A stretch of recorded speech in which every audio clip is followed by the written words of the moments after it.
Friends. So నిన్న CSK RCB first match. So అందరూ ఎవరు గెలుస్తారని అనుకుంటా ఉన్నారు. నేనైతే ఆర్సీబీ ఫ్యాను, కానీ నాకు తెలుసు సిఎస్కే గెలుస్తుందని. ఎందుకో చెప్తా. ఎందుకంటే సో మ్యాచ్ వచ్చి చెన్నైలో, ఇంకోటి టాస్ ఆర్సీబీ గెలిచింది. సో టాస్ గెలిచినప్పుడు ఏం చేసినారు, బ్యాటింగ్ తీసుకున్నారు. అక్కడే సగం మ్యాచ్ పోయింది. ఎందుకంటే వీళ్ళ సైడ్ బౌలర్లు చెప్పుకోదగ్గ బౌలర్స్ లేదు. Karan Sharma, Mayank Dagar, Siraj, Alzarri Joseph, Cameron Green, Maxwell, వీళ్ళేం పెద్ద అంత చెప్పుకోదగ్గ బౌలర్స్ కాదు, స్పెషలిస్టులు ఏం కాదు. బ్యాటింగ్ తీసుకున్నప్పుడే సంకనాకపోయింది. సో బ్యాటింగ్ తీసుకున్నారు. ఏం చేసినారు, పవర్ ప్లేలో బాగానే ఆడినాడు డూప్లెసిస్ గారు. 3 overs 33 రన్స్ కొట్టాడు. ముస్తఫిజర్ గారు స్లోగా తిప్పినాడు, ఒక బాల్ పైకి లేపి వాడు రచిన్ రవీంద్ర గారు సూపర్ క్యాచ్ పట్టారు. నెక్స్ట్ రజత్ పైడర్ వచ్చినాడు. ఏం చేసినాడు, ఇట్లా అన్నాడు ఊరికే, వాడు టెస్ట్ మ్యాచ్ మైండ్లో పెట్టుకొని ఇట్లా అన్నాడు, అది పోయా. మ్యాక్స్వెల్ గాడు ఆత్రం, వాడు గుమ్మనే ఉన్నాడు. ఫస్ట్ బాలే డక్అవుట్. ఇంకేం చేయాలి, ఆ కోహ్లీ గాడు అయ్యో వీళ్ళు ముగ్గురు అవుట్ అయిపోయినారు, ఏం చేసాం, లేపినాడు 6 లైన్లో. వాడు రహానే గాడు పట్టి లేపు, ఆడికి పూసింది మ్యాచ్.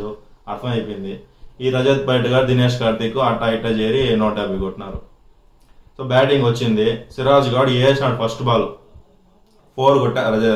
గైక్వాడ్ గాడు ఆడనే ఫస్ట్ విన్ అని కన్ఫర్మ్ అయిపోయింది. ఫస్ట్ బాల్ 4 అంటే అగ్రెసివ్ గా అసలు కెప్టెన్, అందులో ఫస్ట్ బాల్ 4 అంటే అది మామూలు విషయం కాదు. ఏం భయపడకుండా ఆడుతున్నారు. ఎందుకంటే వాళ్ళ కాన్ఫిడెన్స్ వెనకాల 7 మంది బ్యాట్స్మెన్లు ఉండాలని. రచిన్ రవీంద్ర గాడు, Ruturaj Gaikwad, Shivam Dube, Rahane, Daryl Mitchell, Dhoni, Ravindra Jadeja, Deepak Chahar. So 8 మంది బ్యాట్స్మెన్ ఉన్నారు. సో చేసింగ్ అనేది easy. So impact player rule వచ్చిన తర్వాత చేసింగ్ అనేది 200 అయితే కూడా ఈజీగా చేస్ చేస్తారు. ఏ పిచ్ అయినా 200 అనేది ఈజీగా చేస్ చేస్తారు.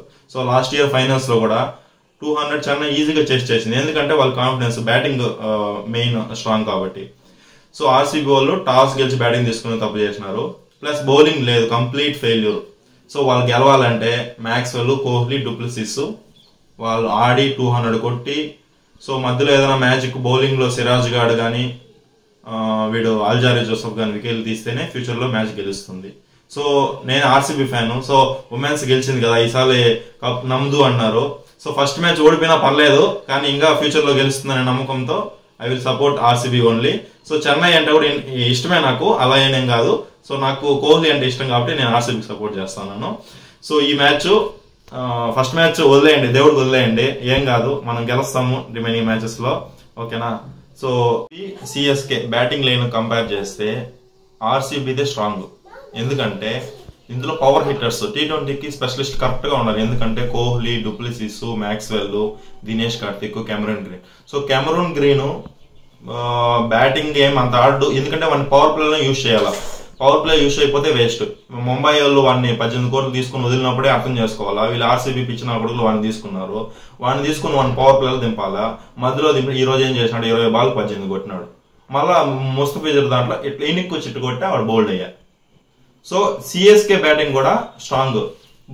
బౌలింగ్ లో కంపేర్ చేస్తే సిఎస్కే ఆర్సీబీ ఈక్వల్ అని చెప్తాను నేను కూడా. సిఎస్కే కూడా పెద్దగా చెప్పుకోదగ్గ బౌలర్స్ లేదు. ముందు లాస్ట్ 5 years ముందు ఉన్న బౌలర్స్ ఇప్పుడు సిఎస్కేలో లేరు. ఆర్సీబీ లాస్ట్ ఫస్ట్ ఇయర్ నుంచి ఈ ఇయర్ వరకు బౌలింగ్ మీద కాన్సన్ట్రేట్ చేయాలి, ఓన్లీ హిట్టింగ్ మీద కాన్సన్ట్రేట్ చేస్తున్నారు. సో సిఎస్కే గెలుస్తుందని నాకు ముందే తెలుసును. ఫస్ట్ మ్యాచ్ వదిలేయండి, దేవుడికి వదిలేయండి, ఏం కాదు, మనం గెలుస్తాము రిమైనింగ్ మ్యాచెస్ లో, ఓకేనా. So stay tuned for more updates.